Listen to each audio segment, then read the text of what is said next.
Hello, hello, hello. Push button on that one. All right.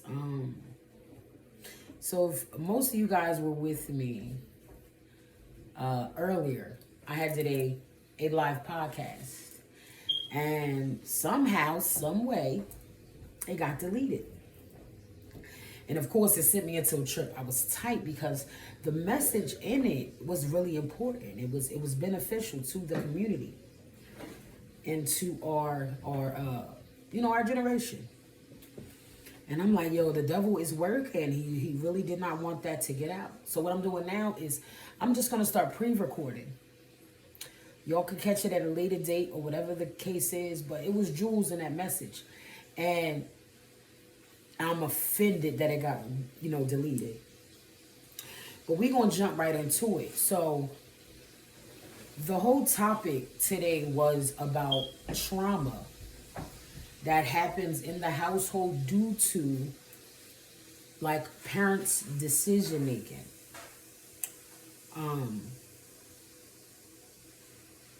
Today was a situation where my 13-year-old came in the house, and she had all this writing on her body, and I was like, why do you keep doing that? What are you doing? What is that?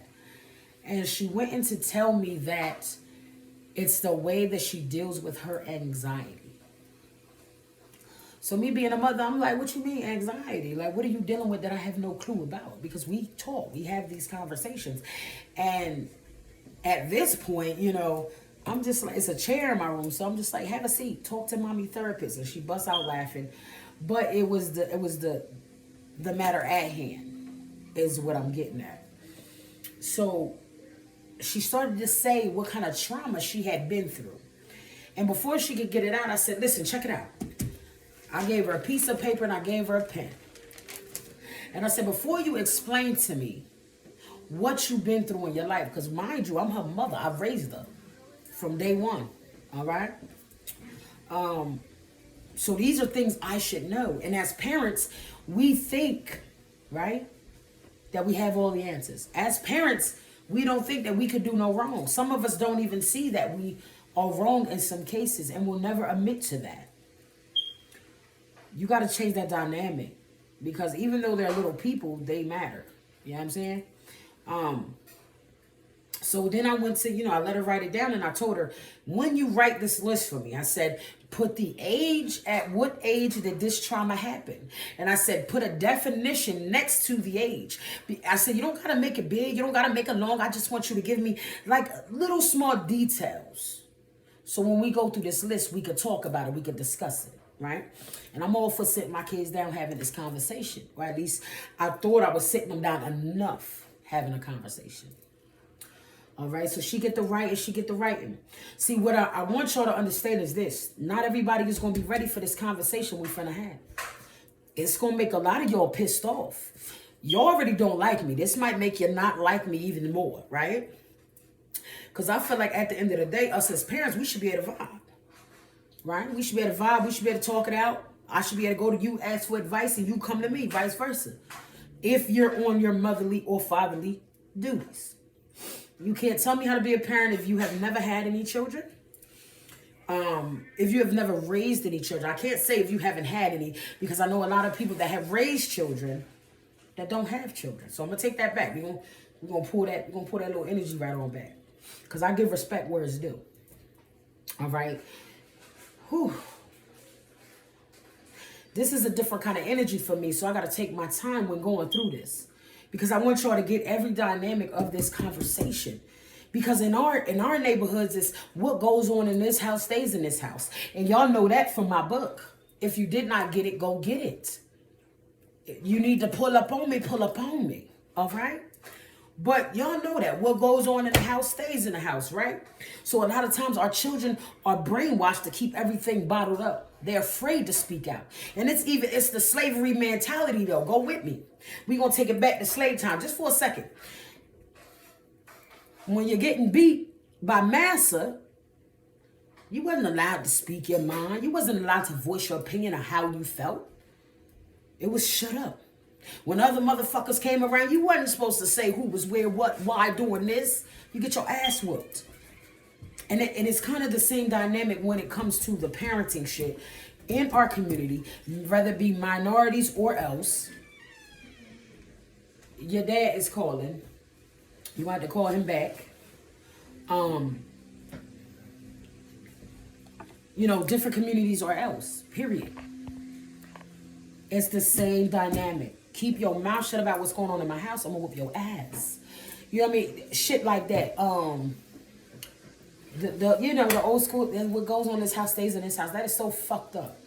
How dare you tell your children, grandchildren, great aunties, pop favorite. How the fuck do you tell them what goes on in this house stays in this house? That makes them turned off to opening up to you. You cannot raise them in the same mindset that your great granny raised your mom in. Or your great grandma. We are not in that fucking time. They are not responsive to that shit. And I'm telling you, because I've raised teenagers. I've raised men.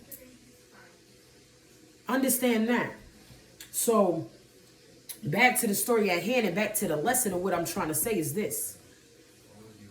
She gave me a list.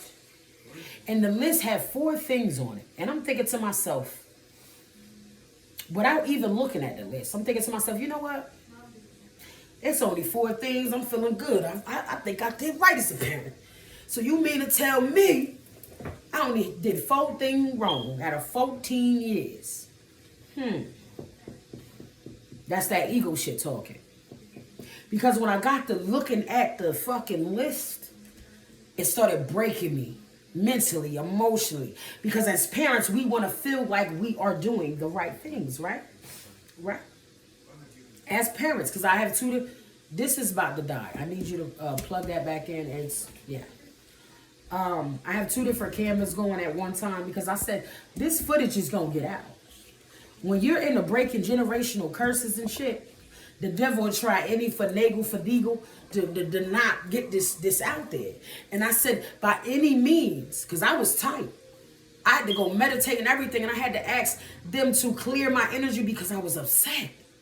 I said that this live was personal for me because I'm putting my business out there. You motherfuckers always being nosy.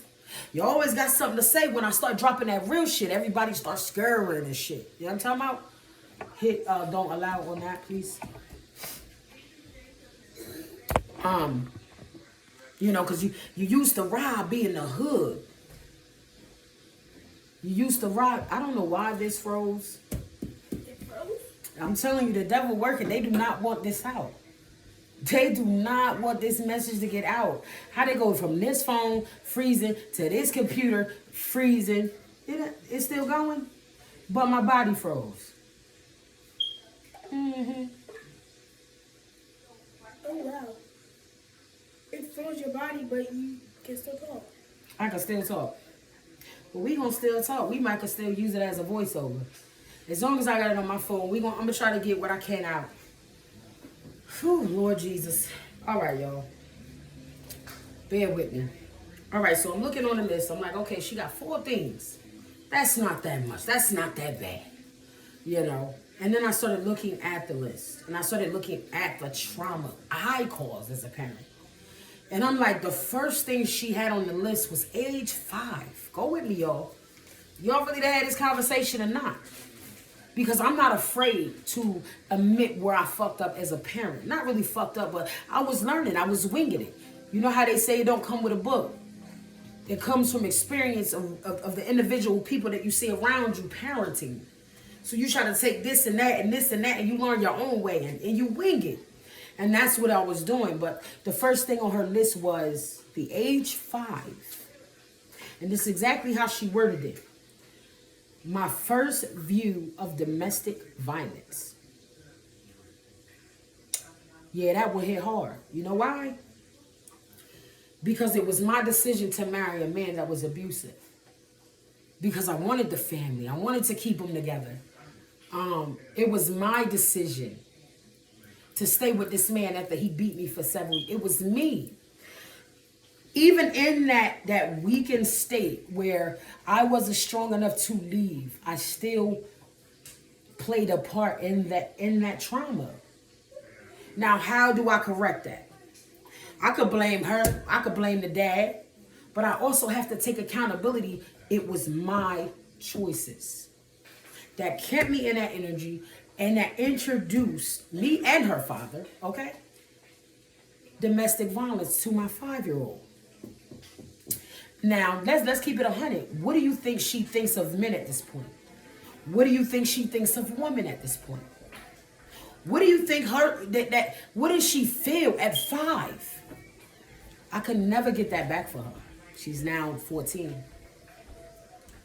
So that right there, it hit for me because I'm like, damn, even though I was being abused physically, mentally, emotionally, so forth, my kids were experiencing the same thing, just in a different way.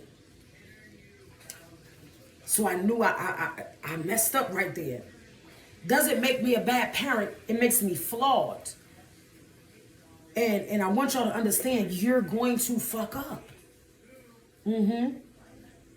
I know a lot of y'all want to think that y'all got it together.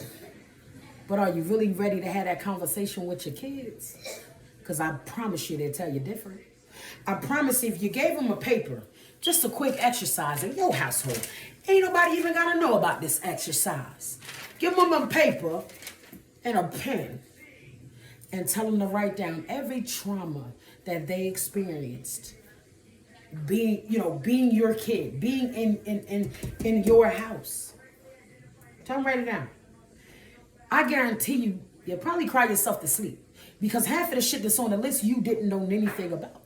But us being parents, we think we crossed every T, dotted every I, and that is completely a false statement because it is still things, around our kids, happening to our kids that is not. Miss Tiny is calling, I think. Give me a second, y'all. I'm telling Miss Tiny, answer real quick. Just pause that. As long as you can get back to it. Did it pause it? Then don't do it. Just leave it on. I'll call her back. All right. I'm sorry, y'all. Y'all see how many distractions? How many distractions happen? In the middle of me trying to teach. This is me teaching right now. And this is me breaking generational curses. This is me elevating my community. And you see how many distractions. First of all, the first day I'm live got deleted, okay? And there was some good shit in there. Secondly, that shit keep freezing. The other shit keep saying it ain't charged. And now I keep getting hella calls coming through my phone. It's a reason they don't want this out. Because now I'm healing households. Why would we want to do that? That's too much like rags. So then I went down the list some more, and I'm just like, wow, we having a conversation. And the next thing was the age 7. Okay? And my house got shot up. I moved us to a neighborhood. We knew nothing about it. My children were wearing name brand clothes and $100 to $200 pair of sneakers. And my kids had to fight every day. My sons. They fought every day. Where we lived at, there was no buses for the kids to or from school. This is the decision I made. I put my kids in this situation. Not thinking, but just trying to get away. Just trying to provide a household. And sometimes we do that. In hopes of keeping our families together. In hopes of providing stability. And the whole time we've put our kids in the middle of a situation where they have to fight for their life physically. Where they have to keep their self-esteem, up to par. Yeah. Where they have to stay sane and have to protect each other. Mm-hmm. So they shot up my house with my kids in there. It was over 50 bullet holes in my house. Yep. And I took my daughters and I threw them in the bathtub and I threw the beds over and I blocked the windows with dressers and 50 fucking bullet holes for 2 boys. But the thing was, they only shot at my daughter's bedrooms. Not at my son's bedrooms. Only at my daughter's bedrooms. So again, She has went through domestic violence, her first view of that, as well as 7. She don't know no better. The house gets shot up. Not due to something I did or do something they did. They were just being them. And people are very envious and jealous, and they're envious. I mean, it's just, I don't know any other word for it. For you to be that spiteful to try to kill somebody's child over what they wear, what block they walk down, or what color they have on. It's real cheesy to me. I've never been into the gang shit. I mean, I feel like if you need a bunch of motherfuckers to validate you, that really shows the strength in you. But that's a whole nother topic. And I knew they had been through something. I knew about the domestic violence. I knew about the house being shot up. But was I being mindful of the trauma that it caused? Was I being mindful? Really ask yourself. Even after everything slowed down, everything, I got rid of the husband, I got a divorce, I moved away from that spot. That time that my house got shot up, they're going to call life. It's because there's children in there. And I had moved my children to a relative's house. And this is where the third thing on her list came up. And I moved my kids there as a way to protect them, because I didn't know who was coming after my sons like that. And to keep them safe so life can get off my ass, because I had other shit to worry about, right?